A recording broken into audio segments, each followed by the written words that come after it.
Bwana, mambo vipi mtazamaji wa Kasako Media? Langu jina ni Fungameza Junior, na ukiniona hapa ujue nina jambo kubwa ambalo nimekuletea wewe mwanamichezo. Popote pale ambapo sasa hivi unatutazama. Kubwa zaidi tunakwenda kuziangalia sajili mbili ambazo Dar es Salaam Young Africans anahusishwa nazo kuzifanya katika dirisha dogo la usajili ambalo linatarajia kufunguliwa mwezi Januari. Hapo awali niliwadokeza baadhi ya wachezaji ambao wanatakiwa kusajiliwa ndani ya Dar es Salaam Young Africans, machaguo ya mwalimu Pedro Gonçalves ambaye kwa sasa ana kinoko siko cha Dar es Salaam Young Africans, na nipo hapa kwa niaba ya kufanya uchambuzi wa kina kuhusu hawa wachezaji wawili. Ni wachezaji wa design gani na wanacheza katika nafasi hipi ambao watakuja kuleta athari chanya kwenye kikosi cha Dar es Salaam Young Africans. Na kwa kwanza kabisa tutaanza na mshambuliaji ambaye kwa sasa anacheza katika ligi kuu soka nchini Poland. Huyu si mwingine ni Laurindo Denson Malia, miongoni mwa wachezaji ambao wana ubora mkubwa na wana experience kubwa. Japokuwa ana umri mkubwa, ni miaka 25 peke yake, lakini tayari ameshacheza katika bara la Afrika. Ukiacha bara la Afrika, amecheza Europe, lakini pia Asia pia amecheza. Kwa hiyo ni miongoni mwa wachezaji ambao ni top player. Huyu si mwingine ni Laurindo Denson Malia. Kwa CV tu ndogo naweza kukupitisha ili mradi tuanze kuweka tathmini.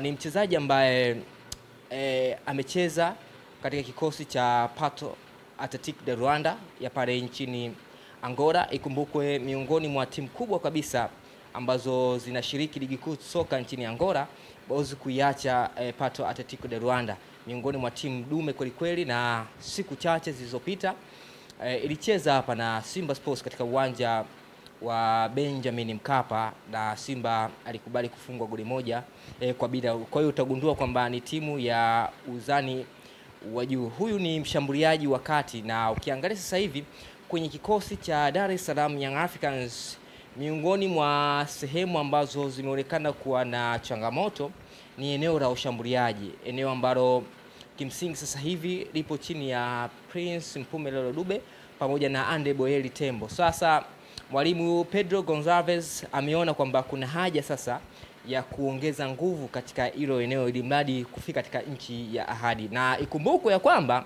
Young Africans sasa hivi wachezaji wengi ambao wanawawinda ni wale wachezaji ambao watawasajili kwenye kikosi na wataingia moja kwa moja katika timu, kwa sababu hakuna muda. Na kwenye football wachezaji ambao wamekuwa wakisajiliwa katika dirisha dogo mara nyingi ni wachezaji ambao hawahitaji muda ili waweze kuingia kwenye kikosi. Ni wachezaji ambao wanasajiliwa ili waingie moja kwa moja kwenye kikosi, kwa sababu sasa hivi Young Africans ina uhitaji. Kwa hiyo hawasajili mchezaji ambaye hatakuja kukaa katika benchi. Hili ni chaguo la moja kwa moja la mwalimu Pedro Gonçalves kwenye dirisha hili dogo la usajili. Kumbukwe mwalimu Pedro ndani ya Dar es Salaam Young Africans hakufanikiwa kusajili mchezaji yoyote, wala akupendekeza usajili wa mchezaji yoyote yule kwenye kikosi ambacho sasa hivi anakinoa ndani ya Young Africans. Kumbukwe mwalimu Pedro ni mwalimu ambaye amekuja kuchukua nafasi iliyoachwa na mwalimu Romain Folz ambaye alishindwa ama mkataba wake ulisitishwa mwanzoni kabisa mwa msimu, mara baada ya kuwa na matokeo ambayo Young Africans wenyewe waliona kwamba hayatoshi ama mwalimu hatoshi kuwafikisha katika nchi ya ahadi. Sasa Young Africans wamepisha hodi kwa mchezaji Laurindo Denson Malia ambaye wengi wao wanamuita Depu.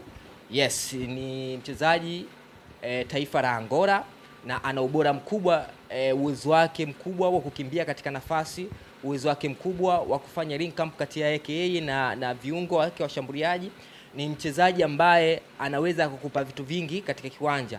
Anaweza kufunga kutumia mguu wake, lakini pia anaweza kufunga kutumia kichwa chake. Kwa hiyo tunaweza kusema ni mshambuliaji ambaye ametimia. Na kwa nini mwalimu Pedro Gonçalves amependekeza jina la Depu kwenye kikosi chake?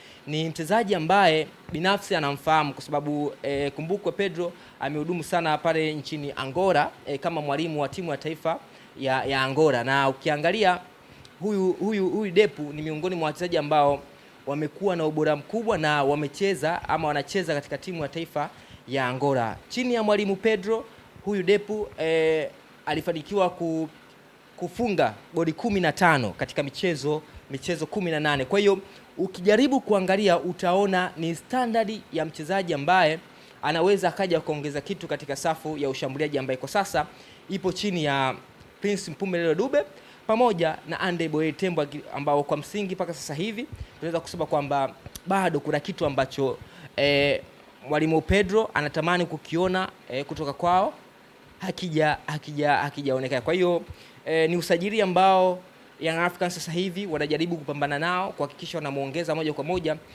haje kuongeza nguvu kwenye dirisha dogo la usajili ambalo linatarajiwa kufunguliwa mwezi Januari. Kwa hiyo ni miongoni mwa wachezaji ambao binafsi kama Young Africans watafanikiwa kumsajili, naweza kusema ni usajili ambao huenda kuna faida kubwa ambayo atakaipata. Na mimi mara zote wanasema kwamba kwa standard ya ligi yetu ambayo sasa hivi tuko nayo, inapaswa analysis ya kutosha ifanyike kabla ya kusajili wachezaji, kwa sababu ligi yetu ilishatoka huko nyuma. Zamani ulikuwa ukimchukua mchezaji Burundi, sijui Uganda, Kenya hapa wa daraja tu la kawaida, anaweza akaja akafanya vizuri, lakini level na standard ya ligi yetu kwa sasa hivi, ili uweze kumsajili mchezaji aje aofe kitu kikubwa, lazima huyo mchezaji afanyiwe analysis ya kutosha, aangaliwe kwamba anaweza kukizi mahitaji, na kama anaweza kukizi mahitaji basi anaweza akaja akafanya vizuri. Japokuwa sometimes tunaweza kusema kwamba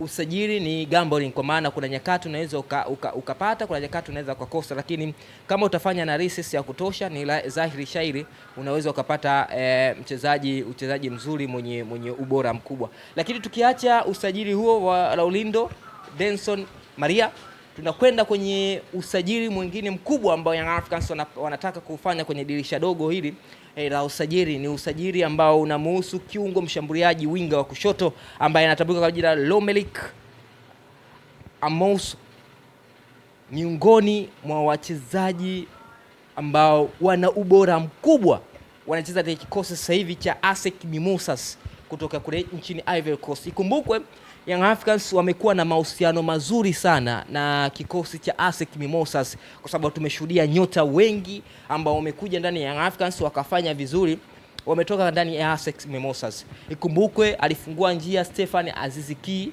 akaja akaonesha ubora mkubwa, akaja kina Pakome Yao Kwasi Atoula, Celestine Yeku. Sasa hivi utagundua kwamba ni timu ambayo imekuwa ikitoa ushirikiano mkubwa na imekuwa ikitoa wachezaji wengi ndani ya Young Africans. Sasa Young Africans wana mpango wa kumsajili mchezaji Romaric Amauso Dinho mwenye umri wa miaka 25 peke yake. Huyu ni winga wa kushoto ambaye ana ubora mkubwa na ni national team material. Huyu ni mchezaji wa timu ya taifa ya Namibia, na katika wale wachezaji wa mwisho 28 ambao wanakwenda kuiwakilisha nchi ya Namibia ya Benin, ni ya Benin, huyu Lomelik Amoso Dinho ni miongoni mwa wachezaji ambao wanakwenda kuiwakilisha nchi ya Benin. Na ikumbukwe tu kwa ufupi, watu wasiofuatilia, Benin miongoni mwa nchi ambayo inachukua wachezaji wengi ambao wanacheza soka nje ya bara la Afrika. Yes, ni miongoni mwa timu chache ambazo zinatumia zaidi wachezaji ambao wanatoka nje ya bara la Afrika. Sasa ukiona mchezaji kama Romaric amehitwa kwenye kikosi cha timu ya taifa ya Benin, basi utagundua kwamba huyo ni mchezaji wa daraja la juu kabisa. Na Young Africans kwa kutambua hilo, wameanza sasa mchakato wa kusaka saini yake kwa hudi na uvumba ili kuja kuongeza nguvu kwenye kikosi chao. Ikumbukwe tu Young Africans miongoni pia maeneo ambayo yamekuwa changamoto ni maeneo yake ama ni eneo lao la kiungo cha ushambuliaji, ambayo mpaka sasa hivi mzigo mkubwa unaonekana upo kwa Pacome Zouzoua peke yake. Sasa ili kutengeneza balance ya timu, haipaswi timu kutegemea ama kumtegemea mchezaji mmoja peke yake.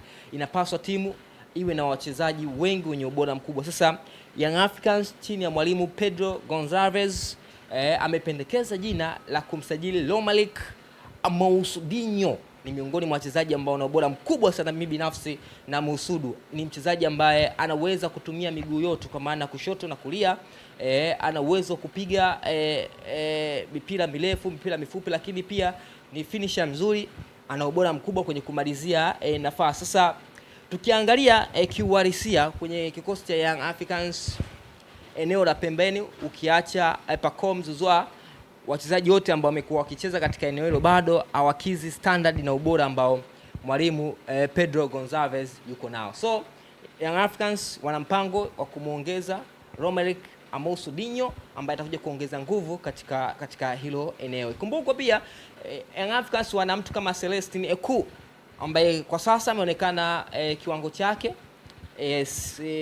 cha kusuasua, consistency ya ubora imekosekana. Sasa mwalimu Pedro Gonçalves ameona kwamba kuna haja kutafuta mchezaji mwingine aje kujaribu bahati yake na kuonesha kitu kikubwa. So far hizi ni sajili mbili kubwa ambayo siku hii ya leo nimekuletea. Hakikisha unaendelea kutufuatilia Kasako Media, na muda mchache kuanzia hivi sasa, mara baada ya kutazama huu uchambuzi wa wachezaji hawa wawili, tutakwenda kuangazia tena sajili ambazo zinahusishwa kwenye kikosi cha Simba. Kwa hiyo cha msingi ni kuendelea kufuatilia Kasako Media. Langu jina ni Funga Meza Junior. Hakikisha unanifuata katika mitandao yangu ya kijamii kama Facebook, Instagram, andika pale Funga Meza _JR. Utapata taarifa nyingi za kimichezo, wachezaji wapya ambao unatamani kuwaona. Tutazungumza story nyingi kubwa. Sasa mpaka wakati mwingine, bye bye.